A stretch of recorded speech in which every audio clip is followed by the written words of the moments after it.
शांति। Good morning.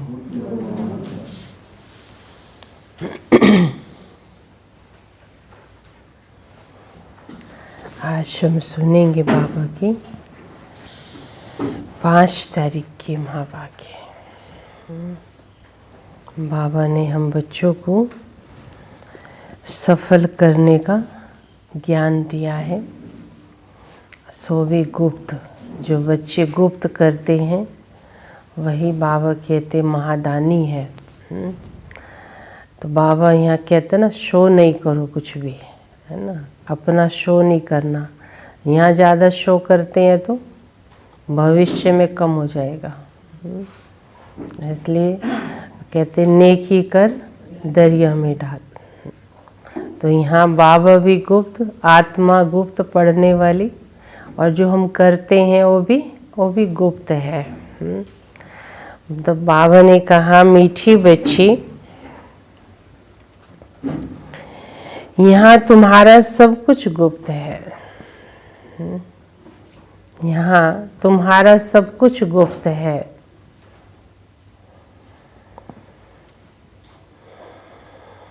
इसलिए तुम्हें कोई भी ठाट नहीं करना है। इसलिए तुम्हें कोई भी ठाट नहीं करना है ना।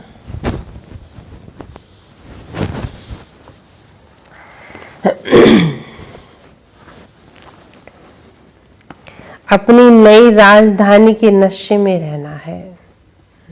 अपनी नई राजधानी के नशे में रहना है। मीठी बच्ची, यहाँ तुम्हारा सब कुछ गुप्त है। इसलिए तुम्हें कोई भी ठाठ नहीं करना है। अपनी नई राजधानी के नशे में रहना है। प्रश्न है, श्रेष्ठ धर्म और दैवी कर्म की स्थापना के लिए तुम बच्चे कौन सी मेहनत करते हो? तुम बच्चे कौन सी मेहनत करते हो? तुम अभी 5 विकारों को छोड़ने की मेहनत करते हो। तुम अभी 5 विकारों को छोड़ने की मेहनत करते हो।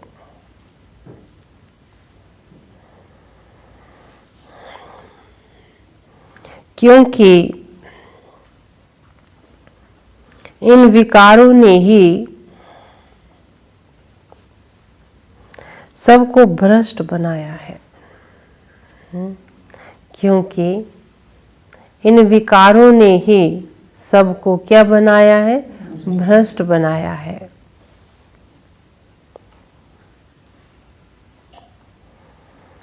तुम जानते हो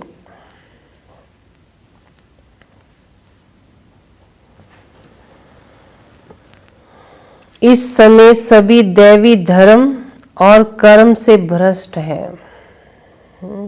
इस समय सभी दैवी धर्म और कर्म से भ्रष्ट है।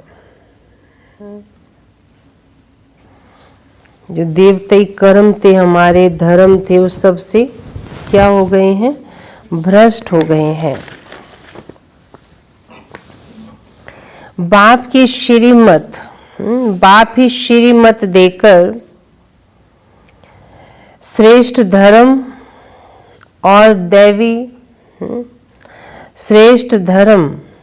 और श्रेष्ठ दैवी कर्म की स्थापना करते हैं। दैवी कर्म की स्थापना करते हैं। तुम श्रीमत पर चल। बाप की याद से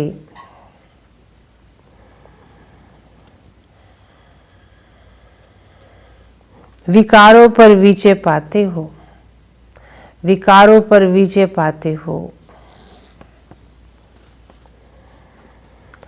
पढ़ाई से अपने आप को राज तिलक देते हो ना, पढ़ाई से अपने आप को राज तिलक देते हो। तो ये बाबा ने दैवी कर्म और श्रेष्ठ धर्म करना सिखा रहा है। उसके लिए हमको सिर्फ यही मेहनत करनी है, विकारों को जीतना है। जितना विकारों पर विजय प्राप्त करेंगे उतने ही बाबा कहते हैं ऊंच पद प्राप्त करोगे, क्योंकि यहाँ पर ही हमारे कर्म का यादगार स्थापित होगा। गीत है तुम्हें पाके हमने जहान पा लिया है। ओम शांति। मीठी मीठी रूहानी बच्चों ने ये गीत सुना। रूहानी बच्चे ही कहते हैं कि बाबा, बच्चे जानते हैं ये बेहद का बाप है हमारा, बेहद का सुख देने वाला है। अर्थात वे सभी का बाप है। उनको सब बेहद के बच्चे व आत्मा याद करती रहती है, किस न किस प्रकार से याद करते हैं, परंतु उनको ये पता ही नहीं है कौन सी बात, उनको ये पता नहीं है ना। याद करती रहती हैं लेकिन उनको पता नहीं है, क्या नहीं पता कि उस परम पिता परमात्मा से विश्व की बादशाही भी मिलती है। दुनिया में सोचते भगवान सिर्फ क्या करता है, हाँ, दुखों को हर लेता है, जो उसको कहते हैं वो काम कर देता है। नहीं, भगवान क्या करता है उसे पता ही नहीं। तो एक जन्म की बात नहीं है। तुम जानते हो हमको बाप जो सतयुगी विश्व की बादशाही देते हैं वे अटल अखंड अडोल है। वे हमारी बादशाही 21 जन्म कायम रहती है। सारे विश्व पर हमारी राजाई रहती है, जिसको कोई भी छीन नहीं सकता है, लूट नहीं सकता है। हमारी राजाई है अडोल, क्योंकि वहाँ एक धर्म है, द्वैत है ही नहीं, असुर धर्म है ही नहीं। बाबा कहते कोई भी आसुरी कर्म करने वाले है नहीं। वह है अद्वैत राज्य। बच्चे अभी गीत सुनते हैं ना, कौन सा गीत सुना? हाँ, कि तुमको पाया हमने, सब कुछ पा लिया। अपनी राजधानी का नशा भी आना चाहिए ना। ऐसे ऐसे गीत घर में रहने चाहिए। हाँ, जब ऐसा कुछ मायावार करे, कोई ऐसी बात आ जाए, मन उदास हो जाए ना, तो क्या करो, ऐसे गीत सुनो तो मन और हो जाएगा, उमंग में आ जाएगा। तुम्हारा सब कुछ गुप्त है और बड़े बड़े आदमियों का बहुत ठाट होता है। तुमको कोई ठाट नहीं करना है यहाँ। बाबा कहते ठाट किसको दिखाएंगे ठाट यहाँ पर, है ना। यहाँ ज्यादा ठाट करेंगे तो खतरा ही है ना। हाँ, मार जाएंगे या लूट ले जाएंगे, है ना, या दो चार बातें लोग सुना देंगे। लेकिन किसको दिखाना, यहाँ करना भी क्या है। तुमको कोई ठाट नहीं करना। तुम देखते हो बाबा ने जिसमें प्रवेश किया है वह भी कितना साधारण रहता है। ब्रह्मा बाबा, ये भी बच्चे जानते हैं यह हर एक मनुष्य अनराइटियस छी काम ही करते हैं, क्योंकि किसकी मत पे चल रहे हैं, रावण की मत पर। इसलिए बेसमझ ही कहा जाता है। बुद्धि को बिल्कुल ताला लगा हुआ है। ताला भी कौन सा?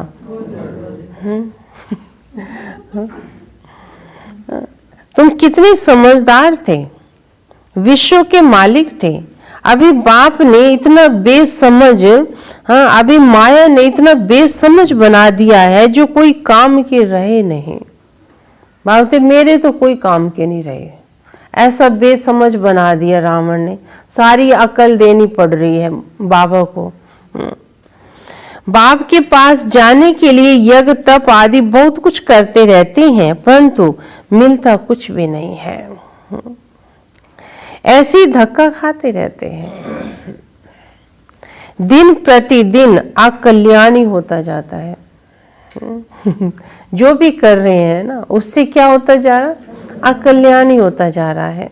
जरूर ठीक नहीं कर रहे हैं। जितना जितना मनुष्य तमो प्रधान हो जाते हैं, उतना उतना अकल्याण ही होता है। जितना तमो प्रधान होते जाएंगे क्या होगा? अकल्याण। ऋषि मुनि जिनका गायन है वे पवित्र रहते थे, वह भी नेति नेति कहते थे। अभी तमो प्रधान बन गए हैं, कहते हैं शिवोहम तत्वम। हम ही शिव हैं, तुम भी शिव, हम भी शिव हैं, सब भगवान हो गए। जब नहीं समझ सके ना तो क्या कहा? छोड़ो, भगवान सभी में है, सर्वव्यापी है वो। तेरे मेरे सब में है भगवान। अब सब में भगवान हो गया। सारे भगवान मिलके क्या कर रहे हैं इस दुनिया में? है? सारे भगवान लड़ रहे हैं आपस में, है ना, छीना झपटी कर रहे हैं। सारे भगवान झूठ बोल रहे हैं, है ना। तो अब कौन सा भगवान छुड़ाए? सारे तो भगवान लड़ रहे हैं यहाँ। ले बाबा कहता है कि भगवान की गलानी कर दी, समझे ही नहीं। उनको फिर सर्वव्यापी कहना ये गलत हो जाता है ना। वो लोग सिर्फ परमात्मा कह देते हैं, परम पिता कभी नहीं कहेंगे। परम पिता उनको फिर कैसे सर्वव्यापी कहेंगे? पिता माना ही नहीं ना कभी भी। जैसे लौकिक में पिता है, उसको तो मान लिया, स्वीकार कर लिया। अब उसको नहीं कह सकते कि मेरा बाप गधे में भी है, कुत्ते में भी है, सब में है मेरा बाप। कहेंगे? नहीं कह सकते। अब जो परम पिता था उसको अपना पिता माना ही नहीं है, बस चल रहे हैं जो लोग कह रहे हैं, तभी तो उसे गाली दे देते हैं। इसलिए तो बाबा कहते हैं तुमने मुझे अपना कितना समझा है। पिता अक्षर बुद्धि में आता ही नहीं, करके कोई कहते भी हैं तो भी कहने मात्र कह देते हैं। अगर परम पिता समझे तो बुद्धि एकदम चटक पड़े। पिता इतना रियल, मेरा बाप इतना अथॉरिटी, हाँ, तो इतना निश्चय से कहें ना। बाप स्वर्ग का वर्षा देते हैं, वह है ही हेवनली गॉड फादर। फिर हम नरक में क्यों पड़े हैं? फिर हम नरक में क्यों पड़े हैं? अब मुक्ति, जीवन मुक्ति कैसे पा सकते हैं? ये किसकी बुद्धि में आता ही नहीं है। आत्मा पतित बन पड़ी है। आत्मा पहले सतो प्रधान समझदार होती है, फिर सतो रजो तमो में आती है। बेसमझ बन पड़ी है। अभी तुमको समझ आई है ना। बाबा हमको ये समृद्धि दिलाई है। जब नई दुनिया भारत था तो हमारा ही राज्य था यहाँ पर। एक मत, एक भाषा, एक धर्म, एक ही महाराजा महारानी का राज्य था यहाँ पर। सतयुग की सैर करा रहा है बाबा। फिर द्वापर में वाम मार्ग शुरू होता है। फिर हर एक के कर्मों पर मदार हो जाता है सारा। कहाँ से? द्वापर से। जो जैसा करेगा वैसा पाएगा। बाकी सतयुग त्रेता में तो जो संगम पर हमने किया, बाबा कहते हो मैंने उसका रिटर्न दिया था, वहां तो सुखी रहे तुम। कर्म अनुसार एक शरीर छोड़ दूसरा लेते हैं। अभी बाप कहते मैं तुमको ऐसे कर्म सिखलाता हूं जो 21 जन्म तुम बादशाही पाते हो। भले वहां भी हद का बाप तो मिलता है, परंतु वहां ये ज्ञान नहीं रहता कि ये राजाई का वर्षा बेहद के बाप ने दिया था। फिर द्वापर से रावण राज्य शुरू हो जाता है। विकारी संबंध हो जाते हैं। फिर कर्मों अनुसार जन्म मिलता है। बाप कहते बच्चे तुम पूज्य थे ना, क्या बन गए? फिर पुजारी बन गए। हाँ, जब पुजारी बने तो क्या हुआ? फिर भटकने लगे। मांगने लगे।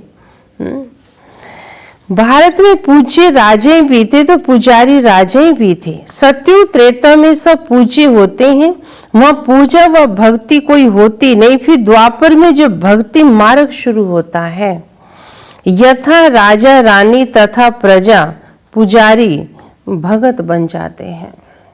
राजा भी और प्रजा भी सारे क्या बन गए? भगत बन गए। बड़े से बड़ा राजा जो सूर्यवंशी पूज्य था, वह भी पुजारी बन गया। कौन? लक्ष्मी नारायण। द्वापर में आकर अब राजा जो करेगा तो प्रजा भी क्या करने लगी? उसे देख के वही काम करने लगी। अभी तुम जो वाइसलेस बनते हो उसकी प्रारब्ध 21 जन्म के लिए है। फिर भक्ति मार्ग शुरू होता है। देवताओं के मंदिर बनाकर पूजा करते रहते हैं। ये सिर्फ भारत में ही होता है। क्यों? और देश में नहीं होता। सिर्फ भारत में ही होता है। क्यों? हाँ, बाबा कहते बाकी कंट्री कब वहाँ थी? सतयुग में थी नहीं। भारत की सारी कहानी है उत्थान पतन की, ये सिर्फ भारत में होता है। 84 जन्मों की कहानी जो बाप सुनाते हैं, वे कहाँ की सुनाते हैं? सिर्फ भारतवासियों की है। ये भारतवासियों के लिए ही है। 84 जन्म, 84 घंटे कहाँ गाते हैं? भारत में ना। कितने धर्म है, कितने भजन है, कितने मंदिर है ना। भक्ति मार्ग में सबसे ज़्यादा बाबा कहते हैं, है ना, सबसे ज़्यादा मंदिर भारत में हिंदुओं की कितने हैं। मन कहीं भी स्थिर नहीं है, एक को भी निश्चय नहीं है कि ये मेरा बाप है। और धर्म वाले तो आते ही बाद में हैं, फिर तो वृद्धि होते होते ढेर हो जाती है। फिर क्या होता है? ढेर हो जाते हैं। वैरायटी, भिन्न भिन्न धर्म वालों के फीचर्स, हर एक बात में भिन्न भिन्न तो होते ही हैं। रस्म रिवाज भी भिन्न भिन्न होती है। भक्ति मार्ग के लिए सामग्री भी चाहिए ना। जैसे बीज छोटा होता है, झाड़ कितना बड़ा, झाड़ के पत्ते आदि गिनती कर नहीं सकते हैं ना। वैसे भक्ति मार्ग का विस्तार हो जाता है। ढेर के ढेर शास्त्र बनते जाते हैं। अब बाप बच्चों को कहते हैं ये भक्ति मार्ग की सामग्री अब खत्म हो जाएगी। ये सारा कुछ क्या होगा? सब सुहा हो जाएगा। फिर निखर के आएगा एक धर्म, एक भाषा, सब कुछ सब अच्छा अच्छा होगा। अभी कितनी कीचड़ पट्टी हो रही है ना। क्या क्या बोल रहे हैं, क्या क्या खा रहे हैं, कितने धर्म है, कोई हिसाब किताब है ही नहीं। कितना विस्तार है। अब बाप कहते बच्चे मुझे याद करो, भक्ति का प्रभाव भी बहुत हो गया है और कितनी खूबसूरत हो गई है। क्या खूबसूरत है उसमें। हाँ, भक्ति में कितना दिखावा करते हैं। मंदिर बनाएंगे या पूजा पाठ करते हैं ना, बड़ी सामग्री इकट्ठी, बड़ा उसके अंदर अट्रैक्शन पैदा करते हैं। कहीं जागरण कीर्तन करेंगे ना, इतना ताम झाम सजा देंगे, लोग जो उसे देखने जाते हैं। बाकी वहाँ भजन या भगवान से मन लगाने जाए कभी नहीं। एक दूसरे को देख के जाएंगे, चटक मटक ड्रेस पहन के जाएंगे ना। शो बहुत हो गया है। इसलिए बाबा कहते हैं बड़ी खूबसूरत हो गई है भक्ति। देखो नाच तमाशा गायन आदि कितना खर्चा करते हैं उसके ऊपर। अभी बाप कहते मुझे याद करो और वर्षे को याद करो। आदि सनातन देवी देवता धर्म को याद करो। अनेक प्रकार की भक्ति जन्म जन्मांतर तुमने की है। एक तरह की भक्ति नहीं की, अनेक तरह की भक्ति की है। सन्यासी भी आत्माओं के रहने के स्थान व तत्वों को परमात्मा समझ लेते हैं। ब्रह्म व तत्व को ही याद करते हैं। वास्तव में सन्यासी जब सतो प्रधान है तो उन्हों को जंगल में जाकर रहना है शांति में। ऐसे नहीं कि उन्हों को ब्रह्म में जाके लीन होना है। वे समझते हैं ब्रह्म की याद में रहने से, शरीर छोड़ने से ब्रह्म में लीन हो जाएंगे ना। अब ब्रह्म क्या है ये पता ही नहीं। ये तो बाबा ने बताया, ब्रह्म तो घर है, ब्रह्म भगवान थोड़ी है ना। तपस्या कर रहे हैं, वो तपस्या कहाँ जा रही है सारी उनकी, निष्फल। ये तो भगवान रहम करता है, उसका रिटर्न फिर भी दे देता है। लेकिन बाबा कहते हैं मुझे थोड़ी याद करते हैं। वे समझते हैं ब्रह्म की याद में रहने से, शरीर छोड़ने से ब्रह्म में लीन हो जाएंगे। बाप कहते लीन कोई हो ही नहीं सकता है। कोई परम धाम में आया हो या लीन हो, ऐसा हो ही नहीं सकता। आत्मा अविनाशी है, वे लीन कैसे हो सकते हैं। भक्ति मार्ग में कितना माथा कूटते रहते हैं, फिर कहते भगवान कोई ना कोई रूप में आएगा जरूर। अब वो आ भी गया है तो भी क्या कह रहे हैं, भगवान आएगा। भगवान कौन सा भगवान आएगा अभी पता नहीं है। अब कौन राइट है। वे कहते हैं ब्रह्म से योग लगाएं, ब्रह्म में लीन हो जाएंगे। गृहस्थ व्यवहार में गृहस्थ धर्म वाले कहते भगवान किसी न किसी रूप में वह पतितों को पावन बनाने आएंगे। और वो क्या कहते हैं, ब्रह्म को याद करते करते हम ब्रह्म में लीन हो जाएंगे। सब की सोच एक जैसी नहीं है ना। तो कौन राइट है कौन नहीं है ना, ये क्लियर नहीं हो रहा है। तो बाप कहते हैं अभी मैं आया हूँ, ऐसे नहीं कि ऊपर से प्रेरणा द्वारा सिखलाएंगे। टीचर घर बैठे प्रेरणा करते हैं क्या? क्या करना पड़ता है उनको, स्कूल में जाना पड़ता है ना। प्रेरणा अक्षर है ही नहीं, प्रेरणा से कोई काम हो ही नहीं सकता है ना। इतनी बुद्धि क्लियर है जो पकड़ सके।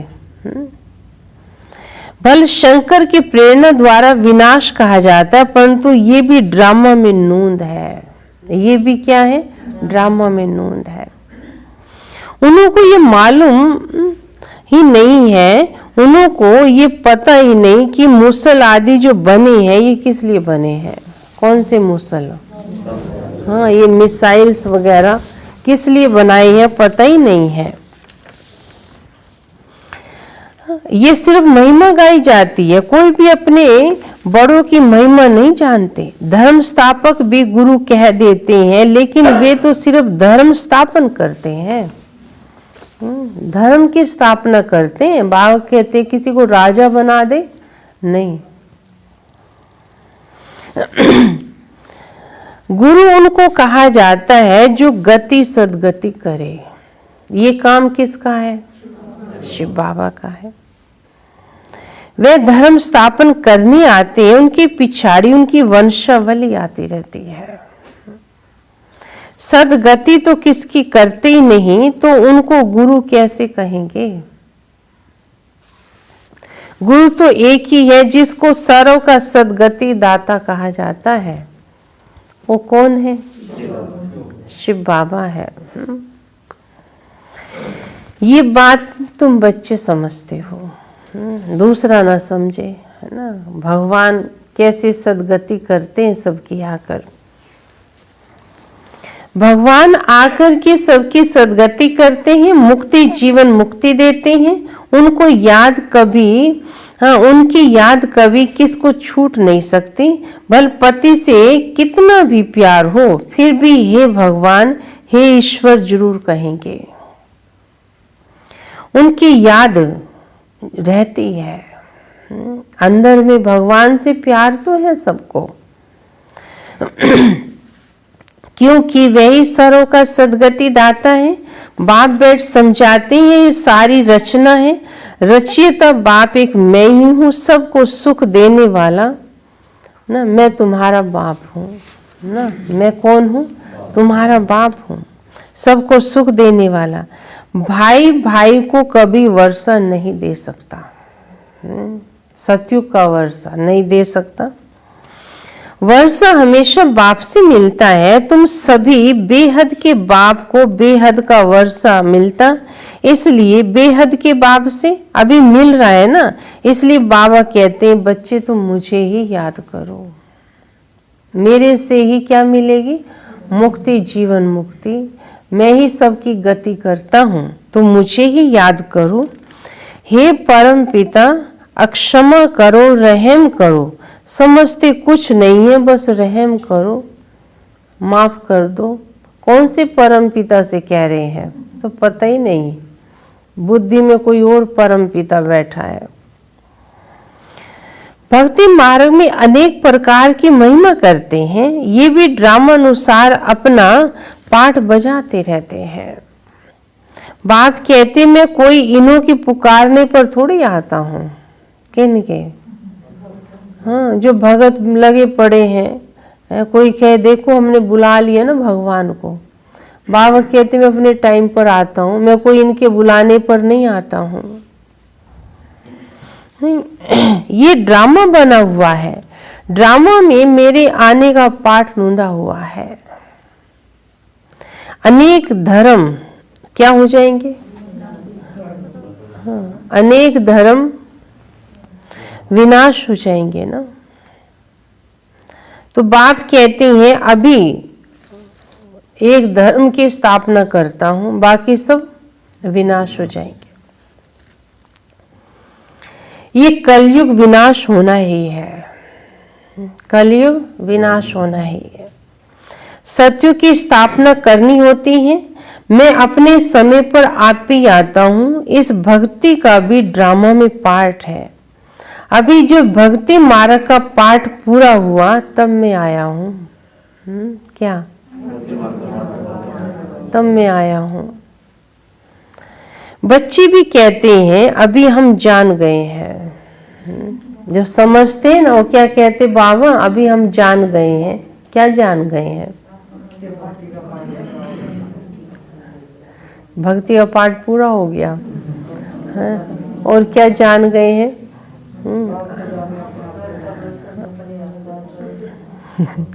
हाँ, बच्चे कहते हैं अभी हम जान गए हैं।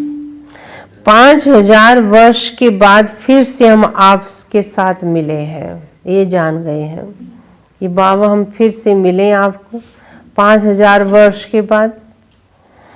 कल पहले भी बाबा आप ब्रह्म तन में आए थे, अभी ये ज्ञान मिला है। ये ज्ञान तुमको अभी मिलता है, फिर ये ज्ञान तुमको कभी नहीं मिलेगा।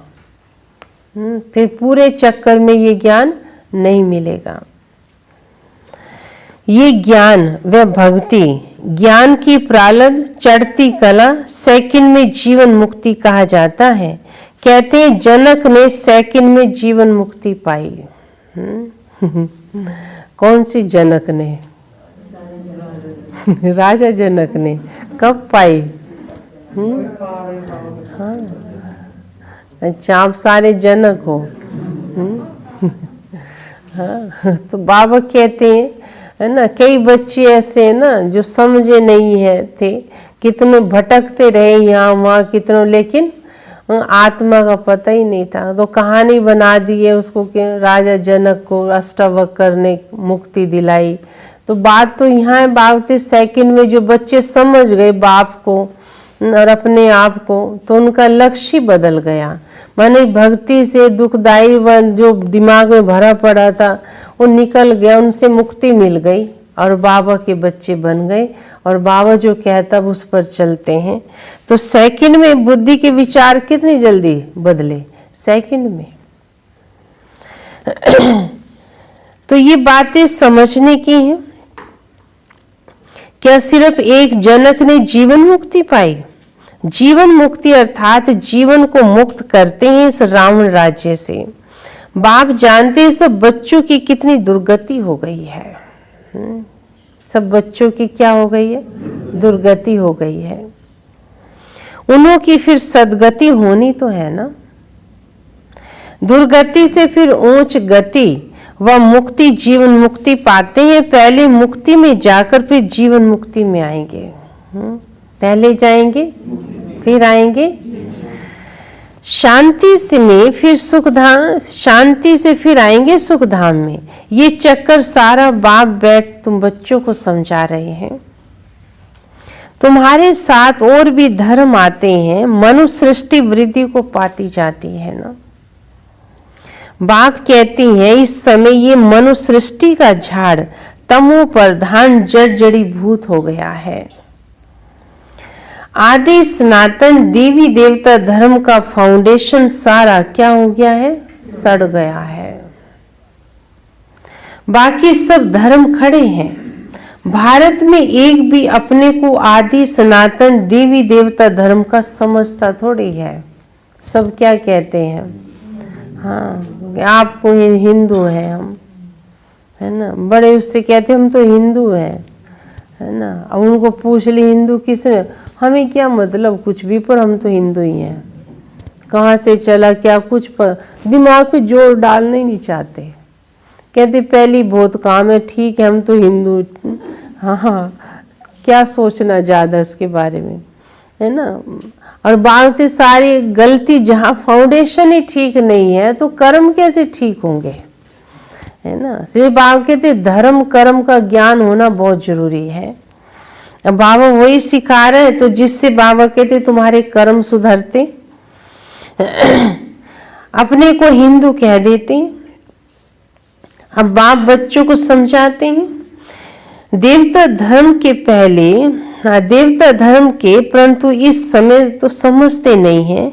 हम आदि सनातन देवी देवता धर्म के थे, क्योंकि देवता तो पवित्र थे, समझते हैं पवित्र है नहीं, इसलिए हम देवता नहीं कहला सकते अपने को। हम अपवित्र पतित अपने को देवता कैसे कहलाएंगे? ये भी ड्रामा प्लान अनुसार रस्म पड़ गई है हिंदू कहलाने की। रस्म पड़ गई है। आदम शुमारी में भी क्या लिख देते, संख्या निकालते ना, उसमें भी हिंदू लिख देंगे। आप ब्राह्मण कहेंगे हिंदू होते हैं ब्राह्मण, है ना। अब गुजराती होंगे तो भी हिंदू गुजराती कह देंगे। उन्हों से पूछो तो सही कि हिंदू धर्म कहाँ से आया ये, तो कोई को पता ही नहीं, सिर्फ कह देते हमारा धर्म कृष्ण ने स्थापन किया है। कब किया था? कब किया था? कह देंगे द्वापर में किया था। किसने? कृष्ण ने। कृष्ण हिंदू था। हाँ, ये देवी देवता सारे हिंदू है, ये है ना, हिंदू ही मानते हैं ना इनको। हाँ, इसलिए कहते हैं हिंदुओं के भगवान देखिए कैसे होते हैं, कोई पूंछ वाला है, कोई सूंड वाला है, कोई 10 भुजा वाला है। कोई भी देवता आप देख लो ठीक खड़ा हो, है ना। सारे देवता ही ऐसे दिखा दिए हैं।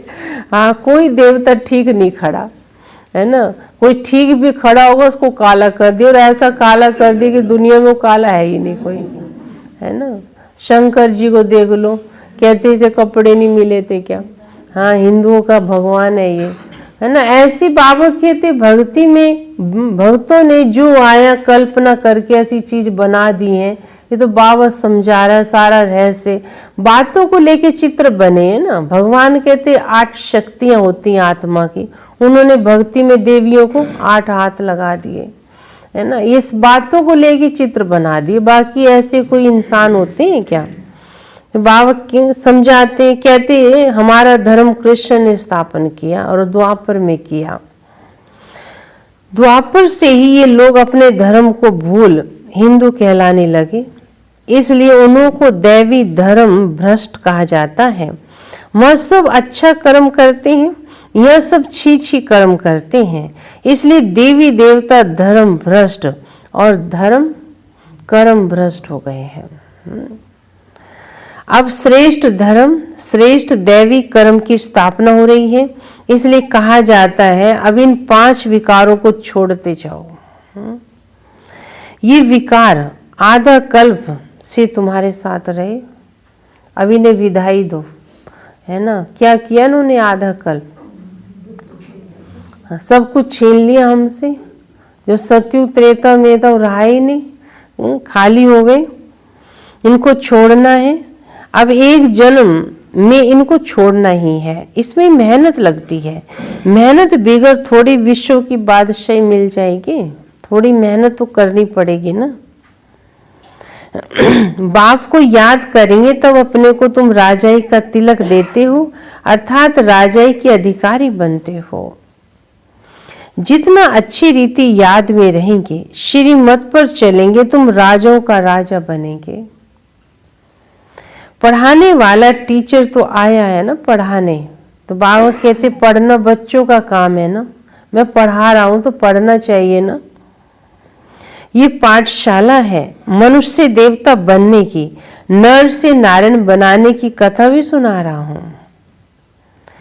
ये कथा कितनी नामी गिरामी है, ये कथा, इनको अमर कथा, सत्यनारायण की कथा और तीसरे की कथा भी कहते हैं। इस कथा के अंदर सारी कथा भरी हुई है।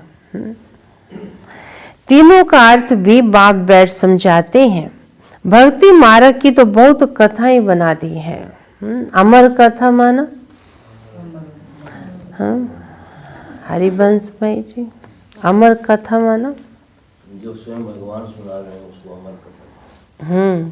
सतयुग में हम कैसे रहेंगे, अमर ही रहेंगे ना। शरीर ऐसे छोड़ेंगे जैसे मक्खन से बाल, अमर लोक के लिए ये अमर कथा सुन रहे हैं ना। और सत्यनारायण की कथा है, नर से नारायण, नारी से लक्ष्मी बनेंगे इस कथा को सुनने के। तीसरी की कथा, हाँ बाबा कहते तीसरा नेत्र, ज्ञान का नेत्र तुम बच्चों का भी खुलता है, जिससे तुम औरों को भी ये ज्ञान देते हो, है ना। इससे अमर बन जाते हैं, आत्मा अपने को पहचान लेती है। भक्ति मार्ग की तो बहुत कथाएं हैं, तो देखो गीत कितना अच्छा है। कौन सा गीत था, हाँ बाबा हमको सारे विश्व का मालिक बना देते हैं ना। तुम्हें पाके हमने जहान पा लिया है। जो मालिक बना कोई हमसे लूट नहीं सकेगा, सतयुग में कोई हमसे लूट नहीं सकता। अच्छा मीठी मीठे सिक्की लदे बच्चों प्रति मात पिता बाप दादा का याद प्यार और गुड मॉर्निंग। रूहानी बाप की रूहानी बच्चों को नमस्ते। हम रूहानी बच्चों की रूहानी बाप दादा को याद प्यार गुड मॉर्निंग और नमस्ते। अच्छा, धारणा के लिए मुख्य सार है। पहला है सदा ये स्मृति रखनी है, सदा ये याद रखना है कि हम एक मत, एक राज्य, एक मत, एक राज्य, एक धर्म की स्थापना के निमित्त है। एक मत, एक राज्य, एक धर्म की स्थापना के निमित्त है। इसलिए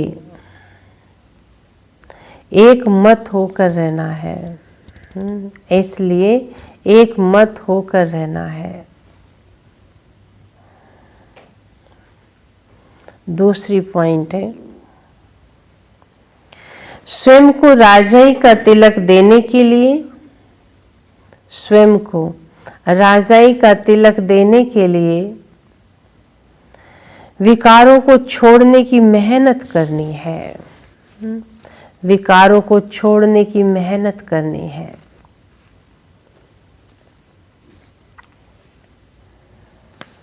पढ़ाई पर पूरा ध्यान देना है ना, पढ़ाई पर पूरा ध्यान देना है। क्योंकि बात है ना, ये पाठशाला है, तो मैं मनुष्य देवता बनाने आया हूँ, तो पढ़ाई पर पूरा ध्यान देंगे तभी तो बनेंगे ना। अच्छा, वरदान है त्रिकालदर्शी स्थिति द्वारा त्रिकालदर्शी स्थिति द्वारा माया के वार से सेफ रहने वाले, माया के वार से सेफ रहने वाले अतीन्द्रिय सुख के अधिकारी भव, अतीन्द्रिय सुख के अधिकारी भव। त्रिकालदर्शी स्थिति द्वारा माया के वार से सेफ रहने वाले अतीन्द्रिय सुख के अधिकारी भव। अच्छा, विस्तार है। संगम युग का विशेष वरदान, संगम युग का विशेष वरदान व ब्राह्मण जीवन की विशेषता है अतीन्द्रिय सुख। ये अनुभव और किसी भी युग में नहीं होता है। ये वरदान जो भगवान से मिला, अतीन्द्रिय सुख का जो है ना, ये वरदान है ना, ये अनुभव किसी और युग में नहीं होता।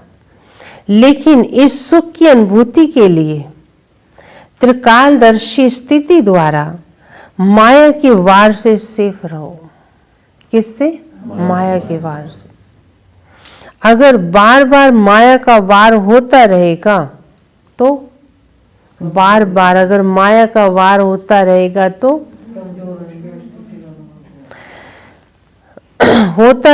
तो चाहते हुए भी अतीन्द्रिय सुख का अनुभव नहीं कर पाओगे। बार बार माया का वार होता है तो चाहते हुए भी वो अनुभव नहीं कर पाएंगे। जो अतीन्द्रिय सुख का अनुभव कर लेते हैं उन्हें इंद्रियों का सुख आकर्षित नहीं कर सकता है कि नहीं? हाँ, नॉलेजफुल होने के कारण उनके सामने वह तुच्छ दिखाई देगा ना। नॉलेज हो गई ना तो बावते जो मायावी आकर्षण है, ये देह के संबंधों की खिंचाव है या माया का खिंचाव है, ये नहीं होगा फिर, है ना, जिन्होंने अतीन्द्रिय सुख का अनुभव कर लिया। स्लोगन है, कर्म और मनसा दोनों सेवा का बैलेंस हो। कर्म और मनसा दोनों सेवा का बैलेंस हो तो शक्तिशाली वायुमंडल बना सकेंगे, तो शक्तिशाली वायुमंडल बना सकेंगे ना। कर्म और मनसा दोनों सेवा का बैलेंस हो तो शक्तिशाली वायुमंडल बना सकेंगे ना। ओम शांति। Good morning. थे बाबा की आज 5 तारीख की महावाक्य। अभी हम प्यारे बाबा को याद करेंगे। सभी कोई ना कोई सामान लेकर बैठा करो। आज समझो बाबा ने मुरली हमें सुनाई या सत्य की सैर बाबा कराता है ना, या बाबा कहता है तुम बच्चे अपने आप को परम धाम में अनुभव करो, या बाबा के साथ वतन की सैर करो, है ना। कहीं ना कहीं जब योग में बैठते हैं ना, एक पिक्चर बना लो अपने अंदर, है ना। बाबा की याद में रहना है हमें ना। ये नहीं कि गीत बज रहा है, बुद्धि बाहर घूम रही है, नहीं, अपने आप को बाबा के साथ रखो, करंट लो बाबा से। कोई ना कोई अपने स्वरूप को इमर्ज करो और उस स्वरूप में बैठ के बाबा से करंट लो। चलो, ओम शांति।